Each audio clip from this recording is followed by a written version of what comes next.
I think speaking more broadly, it's about how things are framed. And so much of the conversation in the US now, in Europe now for years, has been more of the fortress Europe, fortress US.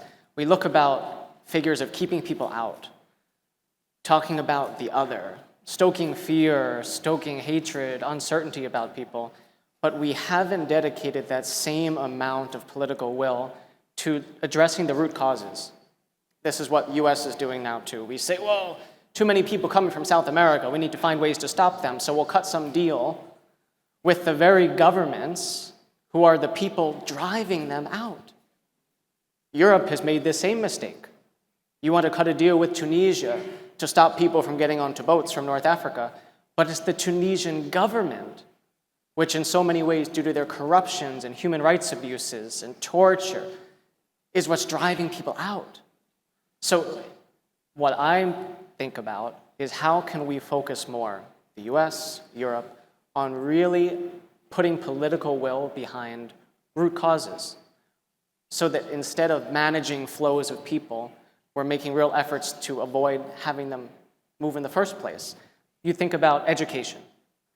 Education is the key to mobility. Education is the key to counter extremism, radicalization. Education is the key to building capacities of each of these countries. Really invest in partnerships on education. What can we do around truly adhering to human rights from the European Union, from the US, who talks about human rights a little less now than they have in the past, is instead of offering deals to say keep people out, come from a position of strength, of the European Union saying we're willing to cooperate with the X government, but we need you to adhere to practices based on human rights, on anti-corruption, and use a carrot and stick approach with a lot of countries. And then finally, you talk about foreign assistance. The US has really pulled back on this, unfortunately, and Europe is the global leader on foreign assistance. But is there a different way to approach it? A way that focuses more on localization, local organizations, local individuals to better deliver that assistance than going through large multilateral organizations, large NGOs, which are billion-dollar corporations at this point, because we don't do enough of listening. We're not listening to the people that we're trying to help.